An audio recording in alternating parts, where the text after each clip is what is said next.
faayo okumanya omwana asinga okuwangaala ne mutabani we ku ssomero values kizaalirambula ewaabwe values kize balina ye kitaawe bw'omutuukako nga mugenze ku PTA ali mu mbeera ki oba bataata bw'otuukako noga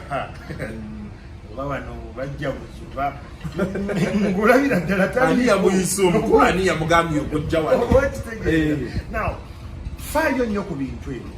because at the end of the day omwana ne bw'anaaba asomye ensi yeegaana abantu ba saako zino z'abadde azanyiramu ebeera support structure yegenda omuyamba to bounce back. Oyinza okunoonya emirimu negibula naye abaana b'abantu byonna ebyabuzikola ki ate abeera ne challenge okuchallenginga obugagga obusinga ku bw'abakadde be era bw'akola agamba njaga kusinga ku mizeeyo ze kino kyakola nze ngenda kukola bino omulaba ayagala okuaddingako value naye ffe abaana baffe twagamba kimu bannange musome basome ki can we have guided education omanya academics ne education byanjawulo wano Uganda ffe batabitegeera naye bw'omanya nti omwana wange front eddako mu maaso gye bujja nti data is a critical element omwana bw'atandika okubeera ng'alina app ecollectinga data n'emussa wantu wamu